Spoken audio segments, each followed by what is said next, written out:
for people who are watching this, let me say someone who maybe they are in a, how do I put this? Stage of not turmoil, but maybe in a state of blah in their marriage. You know what I mean by blah? Like, well, everything is just blah. That's the only word I can use. Blah. It's not bad, but it's not great. And I honestly, I think that people tend to swing between the two. Like, but then you go through a blah stage, and then things start to get bad. We could stop it before it gets there. But when everything is good, nobody wants to hear your advice. So, 3 things you would tell a couple whose marriage is, they are followers of Christ, but their marriage is in that state of blah. No fun, but it's not terrible. And now they're looking at each other like, did we just become roommates? Go. The first thing that I would tell them is that blah is quite normal. As in, not normal in that it's a good place to be in, but blah is the eventuality of what happens when you're not intentional with your marriage. And so to define what the opposite of blah is, you want to find out, okay, what are you looking for? What's your definition of excitement? Can get some clarity on that. Now, when I say blah, is that there is an illustration that comes to mind that marriage really, you start out on an upstream and you're coming downstream. If you are not rowing your boat, this rowing example of the boat again. Right? We'll row with the rowing of the boat. But if you're not intentional about rowing and staying upstream being the anti-blah, if you will, you will eventually get dragged downstream because that's the natural flow of things, as in excitement from the marriage, the person starts to make example. You have this ideology of the person when you got married, and you start to find that this person is actually a human being that snores, that is dirty or not so clean and things like that. And you're going on, all the excitement from the romance kind of wanes because it was an emotion as opposed to a choice. But the choice to be intentional about your marriage keeps you growing and being obstinate. And it's difficult, it's challenging. It's not the fairy tale that, happily ever after, which means you didn't have to do anything. So that would be my first thing. If you're not actively doing something, you are going to pull downstream. Imagine it's gravity just bringing you downstream, and the low excitement state is your blah state. Now, the next thing I will tell, since I'm on a roll here, I'm rolling again. You might need more than 3.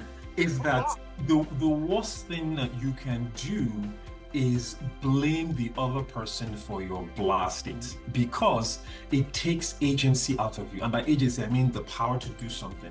The minute you say, oh, it's that person's fault, you are waiting for an intervention from the other person. You are in a state of, what's the word that she used? She said learned helplessness. Is that how you that way you're just, it's the other person. So you're waiting for an initiation from the other person, forgetting that you have agency on your own to start doing something. So let me pause those 2 and have her input, and I can come back after. Oh, wonderful. I learned a lot listening to you, Mr. Stanley.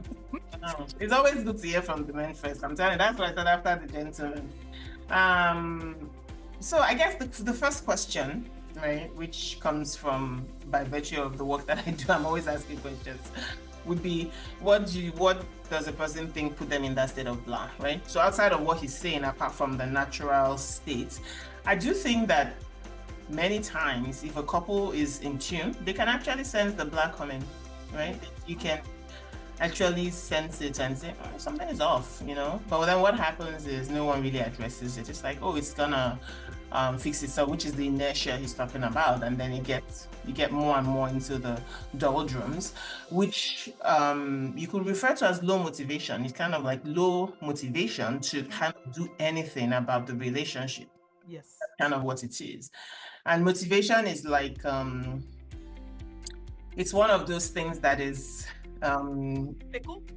It's not fickle, like it builds, right? Okay, low motivation brings on even lower motivation. Like so you kind of have to make sure that you don't necessarily get into that state, right?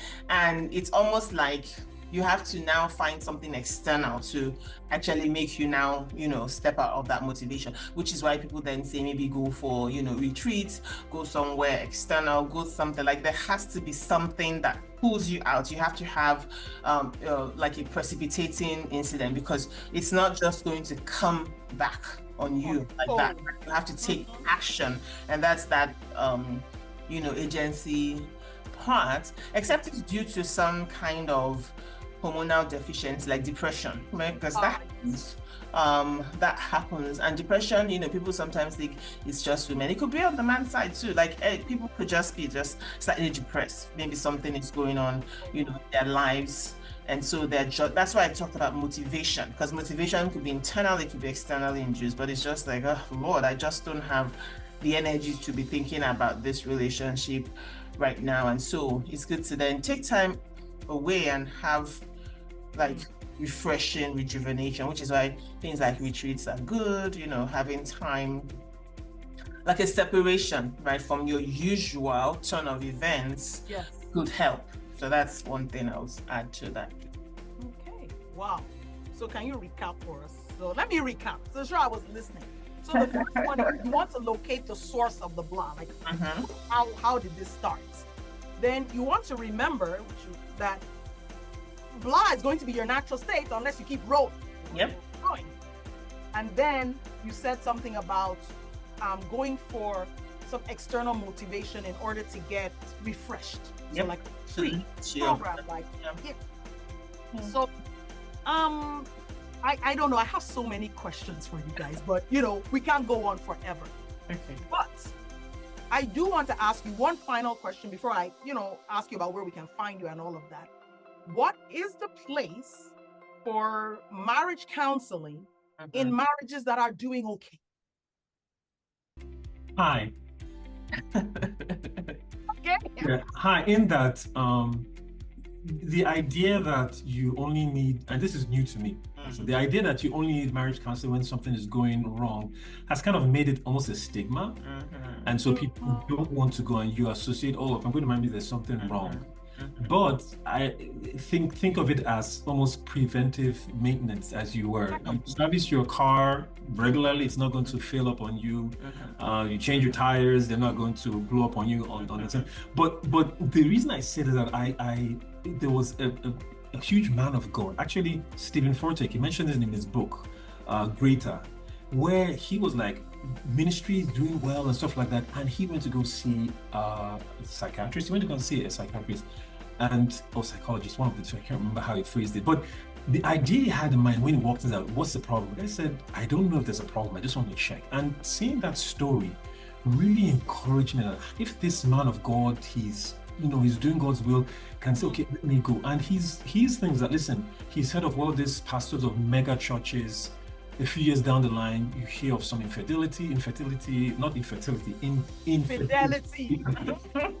you're like, he didn't want any of that issues. Like, let me just do a checkup while it was fine. And that really encouraged me. Like, if this is preventive maintenance, and before something goes wrong, you want to find out if there's something wrong and kind of tweak it. There is a cultural spin to that, because, like I said, as in, if you're going to the doctor, means there's something wrong with you, you're sick, and the idea is, I don't want to even imagine, and I will use my faith, to fix it before something goes wrong.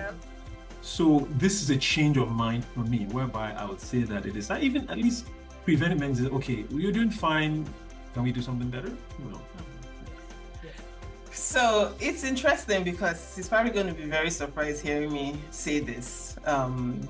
Because I have a caveat. I do have a caveat. And I have a caveat because we live in this society, right? And I heard him, I'm very much in line with him, but caveats emptor. And I think it's the terminology or nomenclature, right? Because part of my work is in genetics, and we do a lot of things with nomenclature. So I do think that the word counseling may be the thing that is, maybe that's what trips people up. Because I was reading some article written by a psychiatrist, and he was saying that there is too much focus on psychotherapy, right, in this country. Like, he was just talking about that. Okay. And where it becomes like then a codependency. That was the premise of his article. And so he said growing up that he knew this couple, their mother, the both parents were psychotherapists, and so they put their children in counseling really early, like maybe middle school, early, and the idea was preventative. So he said that these children, they don't have any issues. They're very in touch with their emotions and all of that. But he said these two people he knows grew up to be very anxious, highly neurotic individuals. So he said, I don't know if it could be the therapy, it could be not, but he was like, yes, you have people who are very, very elevated in their, emotional expression and awareness. But then there's this other part where it's like, you can't really, they're just not able to let things follow like natural forces and be enhanced. So he said it's not I love them, but he was like, I know as a therapist that it's as a result of that. Like now they see a dark cloud behind everything, that kind of thing. So there's that part. And why am I saying that? Because I wouldn't call it like the marriage counselor. I would say something like a check-in. I would say something like having mentors, right? I would use the word mentoring. I think that's what I would use as opposed to like counseling. I think like from a therapy standpoint. I think it helps them.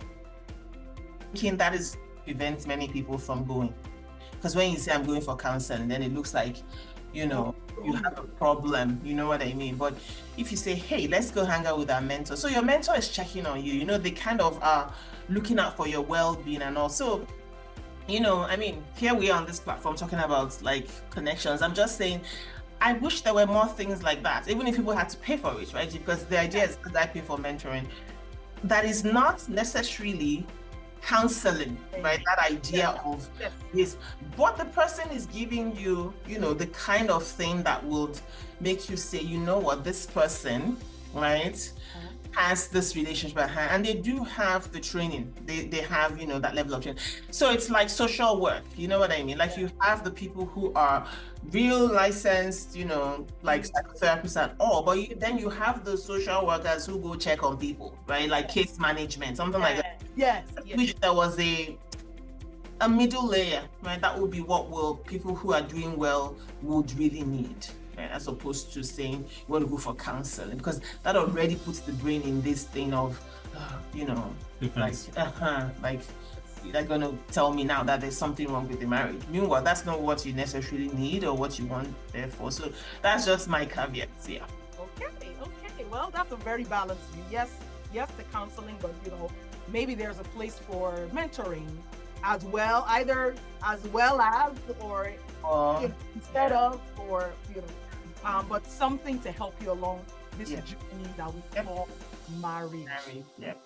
Oh my goodness! Like I said, I would keep asking you guys questions all day long. Yeah. But we do have to go. Yes. Oti, thank you so much for having us. We're so thrilled to be here. I mean, it's interesting when you come on and you kind of chat with your friends. Yeah.